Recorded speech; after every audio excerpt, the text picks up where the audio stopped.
there anyone that knew that kind of proved to you that they can be in that normal rotation the rest of the year? I was pleased with a lot of guys. I was pleased with Colby McAllister. He ended up getting the start for us, and I felt really confident with him, but I thought he played really well. I was comfortable, more than comfortable after seeing Will Lee. I think Will played exceptionally well. Damian Elalio. I mean, there were a lot of guys that were seeing their first action that answered the bell. I was pleased with a number of guys. How eager to get Siegel back in the mix? He'll be back this week, yep. How eager are you to see him play and see what he can do? Yeah, he's been phenomenal throughout camp, and when he got here in the spring, we knew he was a pretty special player. So I'm excited for guys to get an opportunity to see him go. Jake Clifton's probably one of your more valuable players. Like, how do you answer behind him without him being there at all three spots? Yeah, just kind of Johnny do it all, isn't he? And we have guys that are capable. Toby Asansami's phenomenal. He might be as gifted of an athlete as we have in the program. Asa Newsom, is not that much different than Toby. He's just really, really green. Austin Romaine, I think, is more than ready. So guys are just going to have to go. Guys are going to have to go when they get their opportunity. It was nice having Jake because he had some snaps under his belt, but he'll be back later on in the year, and we'll get him back in the rotation. He is very valuable, no question about it. But I think we've got guys that are ready to answer the bell and get their chance to shine.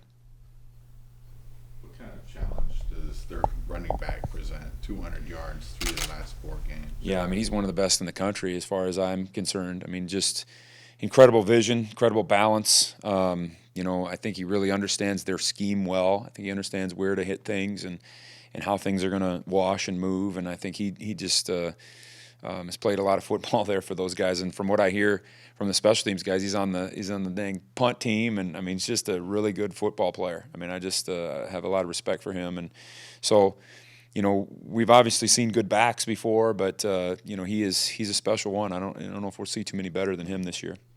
How different is the version of Uso that we have right now compared to maybe a year ago or even 8 months ago? Yeah, just a much more comfortable, much more confident player. Not even in what he's doing, just comfortable and confident in his own abilities, that he can play at this level. He's a guy that was playing running back in 8-man football not long ago, and just was really green, really wet behind the ears. And I think he's been so much impactful as a leader, and not only in the defensive line room, but in the defense in general. I'm excited for him to get fully healthy and show people what he can do. Is he going to be closer to a normal play load? I think so. Honestly, we didn't think he was going to play much last week. And, late in the week, I think he kind of turned a little bit of a corner. And so, we used him in some situational things. But I think he'll be back to normal here. What was so special about Brendan Mott's performance? Coach Klanderman said he didn't even lose a snap last Saturday.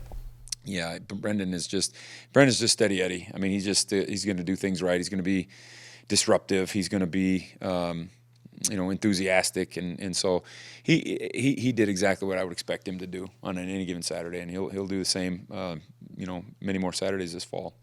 As a whole, what's your breakdown of the Troy offense?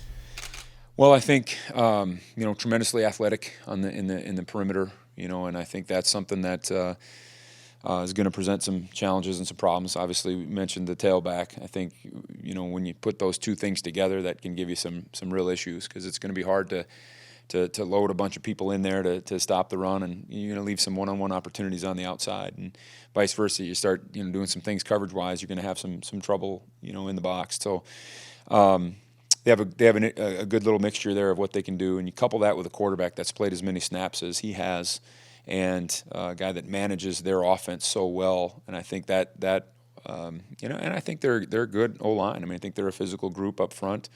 I know they lost a couple of pretty good players from a year ago, but I think they've, I have a lot of respect for that program. I know they've got good players at all their positions.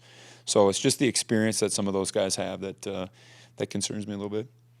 Talked to the guys a lot on Tuesday about celebrations from the game on Saturday. Did you get to see any of those, or did you have a favorite from whether that be a sack celebration or touchdown celebration? Boy, the Khalid Duke going fishing thing, I thought struck a chord with me, because I'm not a great big fisherman, not patient enough, but But he is, which is an interesting little factoid about him. So I thought that was kind of cool. Other than that, I don't know, man. I was just having fun watching our guys play.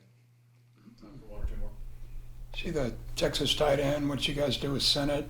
Troy's got number 14. You see more college programs trying to evolve the tight end position. That's what it is. Yeah, it's not. You're not seeing the 6'7", 275-pound guys as much anymore as you're seeing the guys that can flex out and be receivers. And so, Troy has two of them. Number 14, obviously, in the transfer, and then number 2 on their roster. They'll even use 89 out there sometimes and do that stuff. But I think that's what college football is. And when you get a guy that can block, like Ben Sinnott, those kind of guys, those are dangerous guys. They're hard to plan around.